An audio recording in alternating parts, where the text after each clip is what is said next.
selama ada himbauan dari pemerintah, selama ada virus corona, aktivitas mengajar di SLP itu diberhentikan. Jadi kita tidak bisa beraktivitas lagi mengajar seperti biasanya karena anjuran pemerintah untuk stay di rumah, proses belajar juga di rumah seperti itu. Jadi dukanya itu kita tidak bisa ketemu langsung sama murid kita, mengajar langsung. Biasanya kan langsung tatap muka sama mereka, berbicara sama mereka, tapi ini tidak bisa lagi. Berarti masing-masing ada di rumah, terisolasi di rumahnya masing-masing. Ya itu, seperti itu. Sukanya ya berada di rumah, bisa berkumpul kembali sama keluarga. Biasanya kita pada sibuk dengan kegiatan masing-masing. Jadi selama virus corona lebih banyak di rumah lagi, berkumpul sama keluarga, lebih banyak lagi beribadah sama Tuhan. Itu mudah-mudahan dengan virus corona ini cepat-cepat terselesai,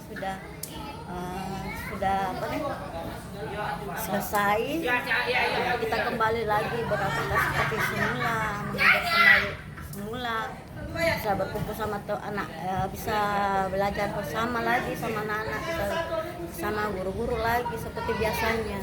Mudah-mudahan virus corona bisa teratasi, dapat obatnya. Terima kasih. Kalau yang kita ajar itu dari kelas berapa, Bu?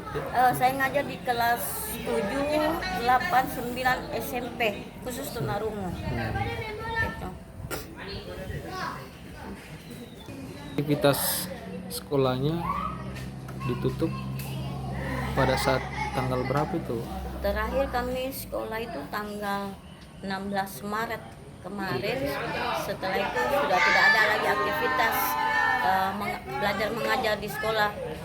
Setelah ada pengumuman dari pemerintah, juga dari dinas provinsi, bahwasanya aktivitas di sekolah pusat dihentikan dulu selama ada virus corona.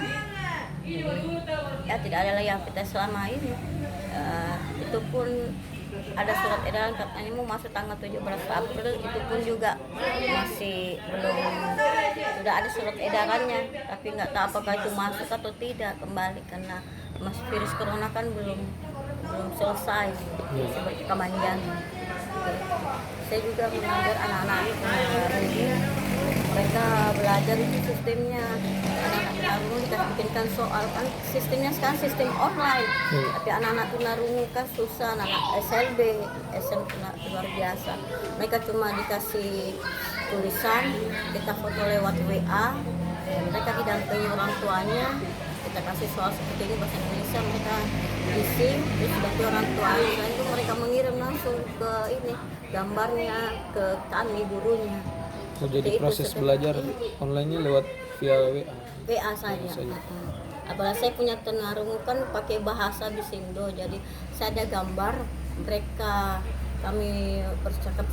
Saya kan ada 6 orang, jadi mereka semua lewat WA. Saya menggunakan bahasa isyarat, mereka menulis di kertas bukunya. Terus kalau mereka sudah betul, baru saya kasih jemput iya. Seperti itu.